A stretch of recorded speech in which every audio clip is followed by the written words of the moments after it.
வாழ்வுக்கு வெளிச்சத்தை காட்டி நல்ல வழியை காட்டி நம்மளை வாழ வைக்கின்றதோ அதை தான் நம்ம அணைச்சி வச்சுக்கணும்.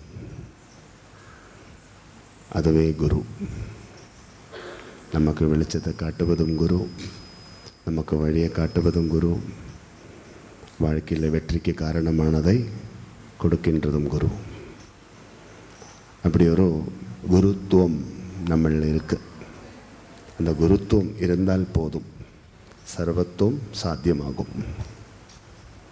குருத்துவம் இருந்தால் எங்கே இருந்தாலும் அங்கே வெளிச்சமாக தான் இருக்கும். அப்புறம் இருட்டை பார்த்துட்டு பயப்பட வேண்டியதில்லை. வெளிச்சத்தோடு இருந்து இருட்டில் இருக்கிறவங்களுக்கு எல்லாம் வெளிச்சத்தை காட்டலாம்.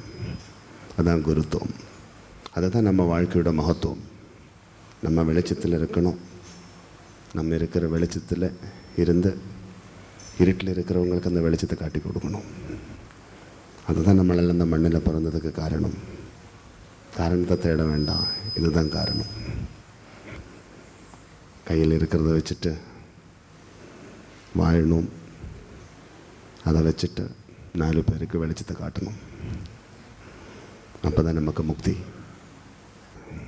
குரு சாக்ஷாத் பரபிரம்மம் எல்லா இடத்துலையும் இருக்குது, எல்லாத்துக்குள்ளேயும் இருக்குது, எல்லாத்துக்கும் மேலே இருக்குது. அதுதானே பிரம்மம். அதான் குரு சாக்ஷாத் பரபிரம்மம். தஸ்மை ஸ்ரீ குருவே நமஹா. அந்த குருவோட பாதத்தில் எல்லாமே நம்ம சமர்ப்பணம் பண்ணிடணும்.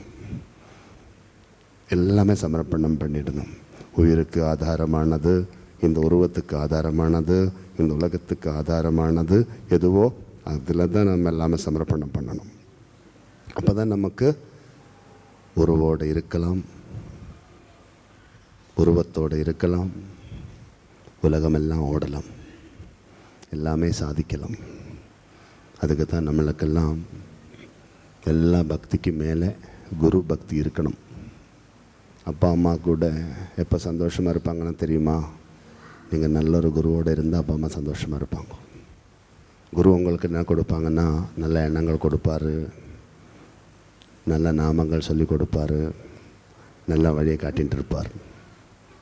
நம்மளும் அதான் ஆசைப்பட்டு இருக்கிறோம். நமக்கு 2 குழந்தைங்கள் இருந்தால் அந்த குழந்தைங்க நல்லா இருக்கணும், நல்ல வழியில் இருக்கணும், நல்லது செய்யணும், அதான் ஆசைப்பட்டு இருக்கிறோம். இதெல்லாம் எப்படி வரும்? குரு மூலிமா தான் வரும். நல்லா இருக்கணும்னாலும் குரு வேணும், நல்ல வழியில் நடக்கணும்னாலும் குரு வேணும், நல்லதை செய்யணும்னாலும் குரு வேணும். அப்போ நீங்கள் எப்படி இருக்கணும்னு தான் குரு தான் சொல்லிக் கொடுக்குறார். மாலை போட்டால் நீங்கள் எப்படி இருக்கணும் குரு சொல்லிக் கொடுக்குறார். அப்புறம் நல்ல வழியில் நடத்துகிறார், நம்மளை நல்ல வழியில் கூட்டிகிட்டு போகிறார். அதுவும் குரு தான் பண்ணுறார். குரு முன்னுக்கு நடக்கும், நம்மெல்லாம் பின்னுக்கு தான் போகணும். குரு சுவாமியேன்னு சொல்லும்போது நம்ம சரணம் ஐயப்பான்னு சொல்லணும். குரு சுவாமியேன்னு சொல்லுவார், அவர் நம்ம தான் சரணம் ஐயப்பான்னு சொல்லணும். அப்போ குரு நமக்கு முன்னாடி இருந்து நல்ல வழி நடத்துவார். அப்புறம் நல்லதெல்லாம் செய்வதற்கு குரு நமக்கு வாய்ப்பை கொடுப்பார். இதெல்லாம் குரு மூலமாக தான் நடக்கும். அதனால தான் எல்லாத்துக்கும் மேலே குருவை வச்சிருக்கின்றது.